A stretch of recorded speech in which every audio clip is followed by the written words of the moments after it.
Ini bukti-bukti keterlibatan Agi sebagai pelaku di kasus Mario Dendi. Kami menemukan fakta-fakta baru, bukti chat WA, video yang ada di HP. Kemudian perlu kami sampaikan, kami juga menemukan CCTV di seputaran TKP, sehingga kami bisa melihat peranan dari masing-masing orang yang ada di TKP tersebut. Dan kami berkomitmen di sini siapapun yang bersalah harus dihukum. Kami menambah konstruksi pasal baru. Tersangka-tersangka ini ada perubahan status dari AG yang awalnya adalah anak yang berhadapan dengan hukum, berubah menjadi atau meningkat statusnya menjadi anak yang berkonflik dengan hukum. Pula dengan penetapan AG yang sekarang naik kelas menjadi tersangka dalam kurung anak yang berkonflik dengan hukum, saya tidak memiliki opsi apapun kecuali menghormati dan berasumsi positif bahwa kerja penegakan hukum dalam kasus ini adalah semata-mata demi ketersediaan atas dasar ketersediaan alat bukti sesuai dengan peraturan perundang-undangan, tidak lebih dari itu. Saat ini kami sudah menerima pengaduannya dan kami juga sudah mendengarkan keterangan dari tim kuasa hukum dan keluarga terkait proses hukum dan situasi A. Kami di KPAI dalam posisi menerima pengaduan dan akan melakukan telaah lebih lanjut terkait kasus posisi tersebut.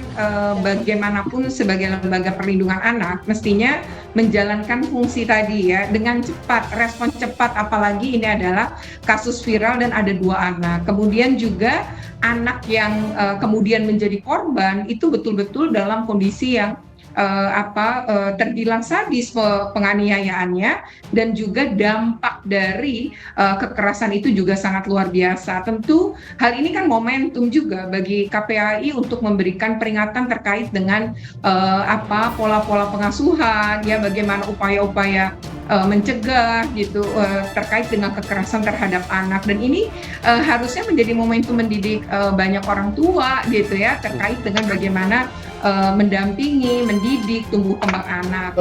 Jadi memang ada rasa marahnya, ada rasa kesalnya, dan di tengah situasi di mana dia sadar kamera, maka kemudian dia berkata seperti itu. Bisa juga kemudian saya misalnya mengatakan bahwa ini sebenarnya hanya bluffingnya saja, ya, besar mulutnya saja. Dan bukankah sebetulnya besar mulut ini hampir selalu dilakukan oleh orang-orang yang ketika sebelum bertemu dengan polisi besar mulut, begitu bertemu dengan polisi langsung tunduk seperti kerupuk, begitu kan? Ini bukti-bukti keterlibatan Agi sebagai pelaku di kasus Mario Dendi. Polisi meningkatkan status perempuan inisial Agi alias A sebagai anak yang berkonflik dengan hukum atau pelaku anak di kasus Mario Dendi Satrio dalam penganiayaan terhadap Kristalino David Ozora. Peningkatan status AG ini berdasarkan sejumlah bukti yang ditemukan oleh penyidik. Di Ditreskrimum Polda Metro Jaya Kombes Hengki Haryadi dalam jumpa pers di Polda Metro Jaya Kamis 2 Maret 2023 menjelaskan pihaknya telah memeriksa 10 orang saksi terkait kasus Mario Dendi ini. Polisi juga melibatkan saksi ahli dari ahli pidana, ahli digital forensik, hingga ahli psikolog forensik dari Apsifor. Setelah kami adakan pemeriksaan, kami libatkan digital forensik, kami menemukan fakta-fakta baru, bukti chat WhatsApp, video yang ada di handphone, ujar Hengki. Selain itu, penyidik juga menemukan rekaman CCTV lokasi kejadian. Dari CCTV ini tergambar peranan para tersangka dan juga saksi-saksi yang ada di TKP. Kami menemukan CCTV di TKP sehingga kami bisa melihat peranan masing-masing orang yang ada di TKP tersebut, katanya. Status Agi jadi pelaku anak. Berdasarkan bukti-bukti baru yang diperoleh tersebut, polisi kemudian menambahkan konstruksi pasal baru terhadap tersangka Mario Dendi Satrio dan Sen Lucas Rotua. Dari bukti-bukti itu pula, polisi meningkatkan status Agi dari semula saksi anak yang berhadapan dengan hukum menjadi anak yang berkonflik dengan hukum atau pelaku anak. Pada kesempatan gelar hari ini, kami menambah konstruksi pasal baru terhadap tersangka-tersangka ini. Kemudian kedua, ada perubahan status AG yang awalnya anak berhadapan dengan hukum atau saksi anak berubah atau meningkat statusnya menjadi anak yang berkonflik dengan hukum atau dengan kata lain berubah menjadi pelaku atau anak. Jadi terhadap anak di bawah umur ini tidak boleh disebut tersangka. Jelasnya, Terhadap AG sendiri, polisi menjeratnya dengan pasal 76C contoh pasal 80 Undang-Undang Perlindungan Anak dan atau 355 ayat 1 contoh 56 KUHP, subsidiar 354 ayat 1 contoh 56 KUHP, subsidiar 353 ayat 2 contoh 56 KUHP, lebih-lebih subsidiar 351 ayat 2 contoh 56 KUHP. Berikut bunyi pasal-pasal tersebut. Pasal 76C Undang-Undang Perlindungan Anak. Setiap orang dilarang menempatkan, membiarkan, melakukan, menyuruh melakukan, atau turut serta melakukan kekerasan terhadap anak.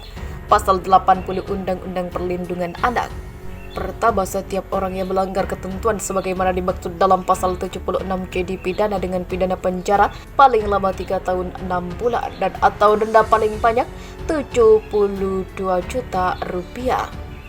Kedua, dalam hak anak sebagaimana dimaksud pada ayat 1 luka berat, maka pelaku dipidana dengan pidana penjara paling lama 5 tahun dan atau denda paling banyak 100 juta rupiah.